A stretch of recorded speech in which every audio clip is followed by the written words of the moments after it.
So with this so-called Orosanye report, Tinubu has asked his people who are now ready to implement Orosanye report that has been for how many years? Is it almost 20 years or more? Okay. Now, as he's about to implement it, everybody is trying to tell Tinubu to be careful, review this report before you implement it, because the report is actually key on how to render most of the civil servants redundant and sending people home, because the implementation will make a lot of civil servants to lose their job. So Peter Obi has told them, well, thank God for Tinubu trying to dig out the Orosanye report for review, for implementation, but he should look at it very well to make sure that people do not lose their job seriously. So with all of that, the AAC and some other persons have come out to tell Tinubu that, he should review that report before implementing it, and he should scrap the office of the First Lady before implementing it. Yes. So what I say here is Orosanye report, scrap offices of Nigeria's First Lady, first son to reduce governance cost, AAC tells Tinubu. Exactly. So because we know that implementation of that Orosanye report is going to lead to loss of job in the civil service, okay? Meanwhile, Tinubu's wife has office of First Lady, well furnished with Nigerian taxpayers' money. The first son and the first daughter also have offices. The first daughter is now the Yale Lodger of Nigeria. That is the president general of Nigerian traders across the country. The two sons are already members of his, indirect members of his cabinet. They tour the whole world with him now. So you have to scrap all of that and all the offices that you duplicated. You have Minister of Defense and Minister of State for Defense, Minister of Petroleum, Minister of State for Petroleum, Minister of this and Minister of State for this. You duplicated a lot of the offices. You must scrap all of that before you implement a science report that will make civil servants lose their legitimate jobs. But let's dive into the details to see exactly what AAC is trying to tell Tinubu here. Okay, the African Action Congress, AAC, has lambasted President Bola Ahmed Tinubu's approval for the implementation of the Steve Orosanye's report, which aims to reduce the cost of governance. Although the party agreed that there is a need to address the issue of duplication of tasks by parastatals, it described the announcement about the implementation of the report by the Tinubu government as a ruse.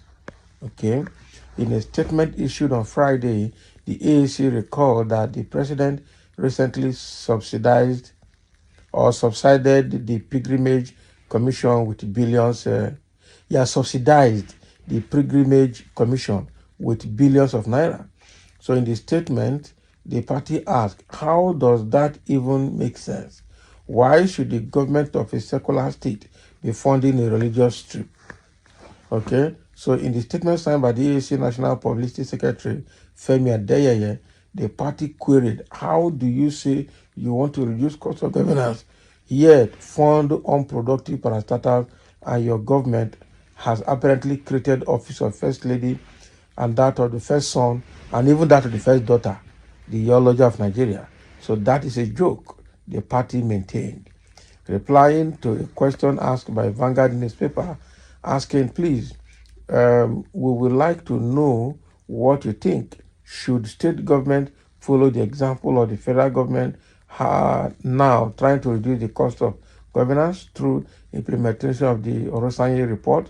The party raised some issues. So the AAC spokesman said, I think the first port of call is to look at the report itself. The Orosanye report in itself is a bit outdated, need a lot of constitutional bureaucracy to come to life, and it is somehow difficult or deficient in the area of reducing cost of governance.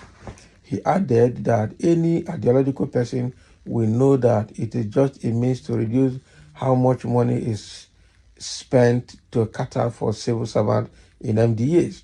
The party noted that the report is deficient, okay, noting that it has not addressed why a president will appoint 52 ministers, highest since 1999, and many SAs to SSAs.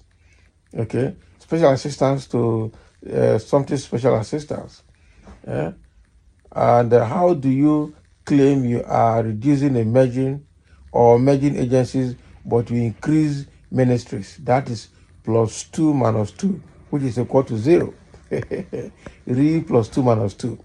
So the ultimate goal should be to reduce the cost of running the lifestyle of those in government. You can merge EFCC and ICPC, good, okay? But then scrap the office of the First Lady and your first son. Merge Senate and House of Reps, where billions are shared on a monthly basis, or better still, keep one, scrap the other. That is our manifesto at the African Action Congress. So according to the party, the resource of Nigerians should not be used to service a bicameral legislative system. Many also do not know that the report recommends a wicked cut down on spending on social services, especially education, and that is what the Tinubu regime is targeting. The regime knows that and what it wants to implement in the report.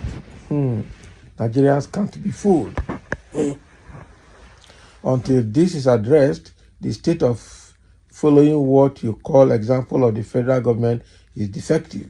And with our history of poor policy and implementation, the states will just end up laying off innocent workers. Exactly.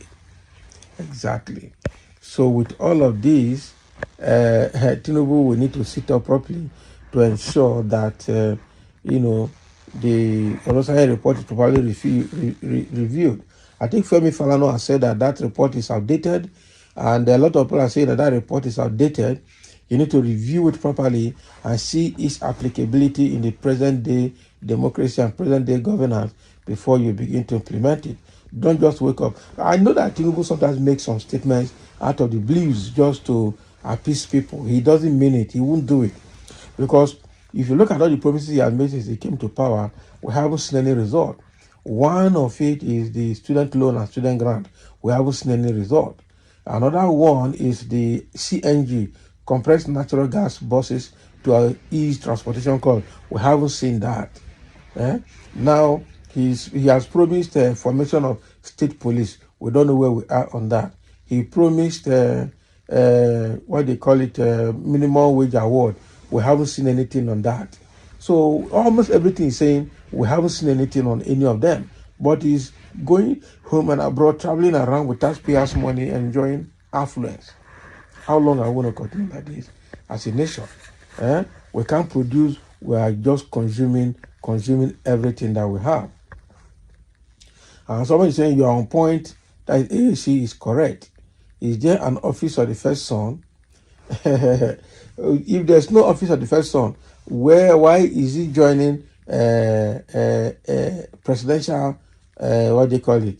Presidential fleet for international trips?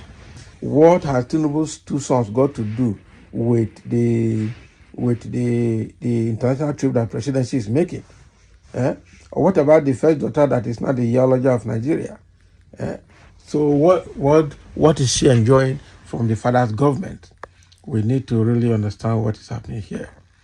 We really need to understand what is happening. So that is it. Thank you for listening, and let's have your comment.